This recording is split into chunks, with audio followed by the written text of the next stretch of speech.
سر سب سے پہلے یہ جاننا چاہیں گے آپ سے کہ تقدیر کی آخر حقیقت ہے کیا؟ اسلام میں اگر ہم دیکھیں تو تقدیر صرف قسمت کا دوسرا نام ہے یا یہ پھر کچھ اور ہے؟ بسم رب محمد کریم علیہ الصلوۃ والتسلیم. سب سے پہلے تو یادآوری کا شکریہ. اور آج کا عنوان جو ہے، اگر دنیا بھر کے اندر 5 بنیادی سوالات جن پر انسان نے سب سے زیادہ شعوری کوشش کے ساتھ، محنت اور ریاضت کے ساتھ جن 5 سوالات کو اٹھایا اور جن پر سب سے زیادہ بحث ہوئی، اور دلچسپ بات یہ ہے کہ سب سے زیادہ بحث ہونے کے باوجود جن کے بارے میں جتنی بحث ہوتی گئی اتنی کنفیوژن بڑھتی گئی. ان 5 سوالات میں سے ایک سوال جو ہے وہ تقدیر اور اس کے ذیلی عنوانات جو ہیں ان کے حوالے سے ہے. تو یہ ظاہری طور پر دیکھنے میں تو یوں لگتا ہے کہ بڑا ایک الجھا ہوا مضمون ہے اور اس پر مختلف لوگوں کی مختلف آراء رہیں، لیکن اگر ہم قرآن و حدیث کی طرف رہنمائی کے لیے قدم بڑھاتے ہیں تو ہمیں پتہ چلتا ہے کہ یہ بالکل سادہ سا اور عام فہم سا معاملہ ہے، اور یہ بنیادی طور پر 2 حقیقتوں کے درمیان ایک توازن کا نام ہے، جس کی طرح عمومی طور پر جو صاحبان فکر ہیں، صاحبان فلسفہ ہیں، ان کا معاملہ یہ ہوتا ہے کہ جب کسی ایک چیز کی طرف دلائل بڑھنا شروع ہو جائیں تو وہ پھر یکسر اس کی حمایت میں ہونا شروع ہو جاتے ہیں. نتیجہ یہ ہوتا ہے کہ وہ افراط و تفریط کا شکار ہونے والا معاملہ ہوتا ہے، اور ایک متوازن رائے جو حقیقی معنوں میں جو کسی ایک مضمون کے ساتھ انصاف ہو سکتا ہے، اس سے لوگ ہٹنا شروع ہو جاتے ہیں. قرآن حکیم سے ہم تک جو خبر پہنچتی ہے اس سے ہمیں یہ پتہ چلتا ہے کہ تقدیر جو ہے، اس سے مراد پروردگار عالم کا اپنی مخلوق کے بارے میں کوئی ارادہ ظاہر کرنا. تقدیر جو ہے نا، یہ قدر کے لفظ سے نکلا ہے، عربی کا لفظ قدر، اور قدر کہتے ہیں کسی چیز کا تجربے کی بنیاد پر یا دانش کی بنیاد پر ایک قیاس قائم کر لینا، اس کے بارے میں ایک اندازہ لگا لینا، اس کو تقدیر کہتے ہیں. اب شرعی اصطلاح میں تقدیر سے مراد پروردگار عالم، کیونکہ ساری کائنات کا خالق، مالک اور وارث ہے، اس نے اپنی ساری مخلوقات کی تخلیق سے پہلے ان کے بارے میں، ان کی زندگی کے بارے میں، زندگی کی جزیات اور معاملات کے بارے میں ایک خاص انداز کا اندازہ مرتب کر رکھا ہے، متعین کر رکھا ہے. یعنی وہ اپنے خاص علم اور دانش کی بنیاد پر جانتا ہے اپنی تخلیق کے جو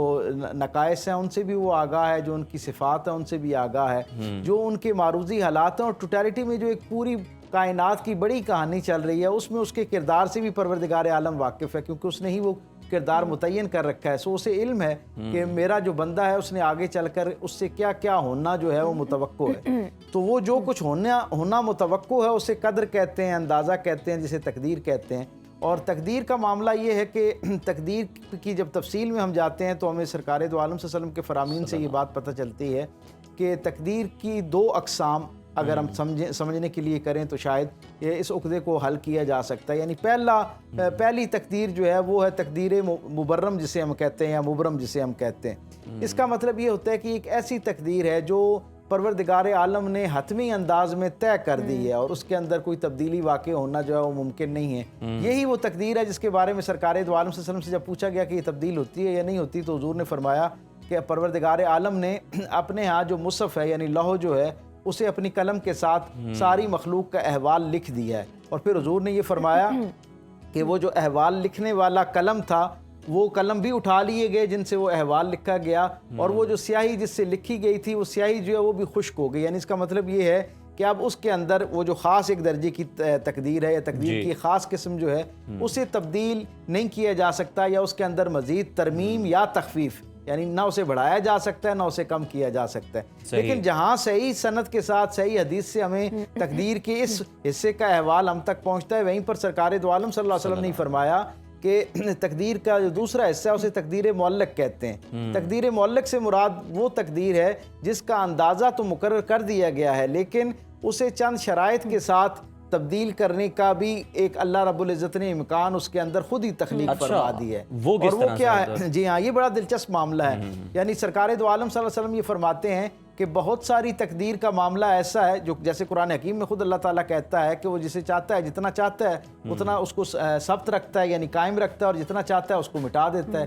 اب اس کا مطلب جب حضور سے آیت کی تشریح پوچھی گئی تو سرکار دو عالم صلی اللہ علیہ وسلم نے فرمایا کہ جیسے بہت سارے لوگوں کی زندگی کے اندر معصیت لکھ دی گئی ہوتی ہے لیکن ان کا کوئی عمل خیر یا ان کی دعا یا ان کا اظہار استغفار یعنی ان کی توبہ اللہ کے سامنے پیش کرنا، وہ ان کے لیے وہ جو لکھا ہوا فیصلہ ہے اس کو تبدیل کرنے کا ذریعہ بن جایا کرتی. یعنی جیسے ہم بہت عام فہم حدیث یعنی سرکار دو عالم کی جو یہ شاید 12 15 20 احادیث جو سب سے زیادہ زیر بحث آتی ہیں، اللہ تعالیٰ پوری امت میں رائج ہیں، ان میں سے ایک ہے کہ صدقہ بلا کو ٹالتا ہے. اب بلا سے مراد یعنی کوئی آفت, پریشانی, ناپسندیدہ صورتحال جو زندگی کے اندر آتی ہے اسے ہم عرفیت میں بلا کہتے ہیں. سرکار ختمی مرتبہ صلی اللہ علیہ وسلم فرماتے ہیں کہ صدقہ جو ہے وہ بلا کو ٹالتا ہے. اس کا مطلب کیا ہے؟ آپ صدقہ, حالانکہ بلا یا وہ مصیبت یا مشکل جو زندگی میں آنا تھی وہ تو تقدیر کا حصہ تھی, لیکن گویا حضور نے یہ فرما دیا کہ اللہ نے انسانوں کی آسانی کے لیے ایک راستہ یہ رکھا ہے کہ بڑا ایک اچھا دلچسپ سوال ایک پیدا ہوتا ہے. جس طرح سے آپ نے کہا کہ وہ جو لو ہے اس کو ختم کر دیا گیا, سیاحی جو ہے اس کو خوش کر دیا گیا, ہاں مطلب اس کو ہٹا دیا گیا, محفوظ کر دیا گیا. تو پھر سر یہ کس طرح سے تبدیلی ہوتی ہے, اس کا کیا میکنزم ہے؟ پروردگار عالم کیونکہ ساری کائنات کا اکلوتا خالق اور مالک ہے, اور اس نے اپنی جو توحید خالص بیان کی سورہ اخلاص میں, جسے ہم سورہ توحید بھی کہتے ہیں, اس کے اندر پروردگار عالم نے اپنا جو تعارف کروایا نا وہ سمد کے طور پر کروایا ہے. اور سمد کا مطلب ہوتا ہے, ہم عرفیت میں اردو زبان میں اس کا ترجمہ لیتے ہیں بے نیاز, لیکن میں اس کا ایک ترجمہ کرتا ہوں جو اہل عرب کیا کرتے ہیں. یعنی عربی لغت میں ہی جو اس کا دوسرا ترجمہ کیا جاتا ہے نا, وہ سمد کا دوسرا ترجمہ اس کے مترادف الفاظ میں یہ ہے کہ ایک ایسی ہستی جو کسی کے سامنے آنسریبل نہ ہو.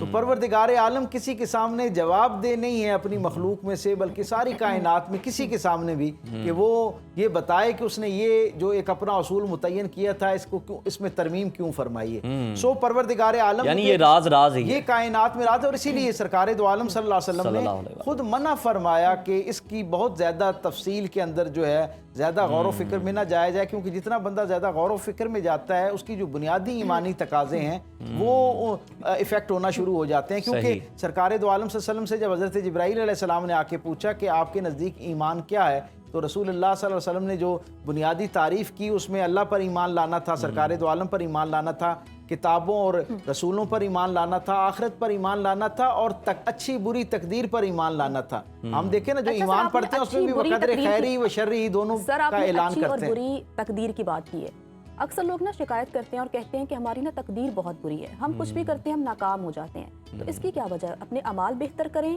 یا پھر وہ تقدیر لکھی جا سکتی ہے؟ میں جیسے ابھی گفتگو کے درمیان میں آپ سے عرض کر رہا تھا کہ جیسے سرکار دو عالم صلی اللہ علیہ وسلم نے یہ بتایا نا کہ صدقہ بلا کو ٹالتا ہے. اب اس سے ایک امکان پیدا ہوتا ہے, اس کا مطلب یہ ہے کہ وہ آفت جسے میں اور آپ جس کی وجہ سے بڑے بعد میں اداس ہوتے ہیں اور تکلیف میں گزرتے ہیں, پروردگار عالم نے اس میں کوئی دو رائے نہیں کہ وہ مقدر کر رکھی ہے, لکھ رکھی ہے, لیکن جہاں اس کا حکم یہ ہے اور اس کا یہ نظم ہے کہ وہ تقدیر لکھ دیتا ہے, وہیں پر وہ تقدیر کو ٹالنے کے امکانات بھی ہمیں عطا فرماتا ہے. اور وہ سرکار دو عالم کی زبان رحمت سے ہم تک یہ بات پہنچتی ہے. حضور نے یہ فرمایا کہ صدقہ کیا ہے؟ یعنی اپنا اظہار عز پروردگار عالم کے سامنے, اس کی مخلوق کے لیے خیر کا پیغام پروردگار عالم کے سامنے. اسی لیے حضور نے فرمایا کہ جو لوگ یہ چاہتے ہیں کہ ان کی زندگیوں میں آسانیاں آئیں, اب آسانی آنے کا مطلب کیا ہے کہ تقدیر میں تو سب کچھ لکھا ہے, اگر آسانی آنے کے لیے کوئی اور آپشن موجود نہ ہو تو پھر تو تقدیر ثابت ہوگی کہ لازم ہو گئی ہے. جب سرکار یہ فرماتے ہیں کہ اپنے حسن سلوک کے ساتھ, اور بالخصوص حضور نے فرمایا کہ جو شخص یہ چاہتا ہے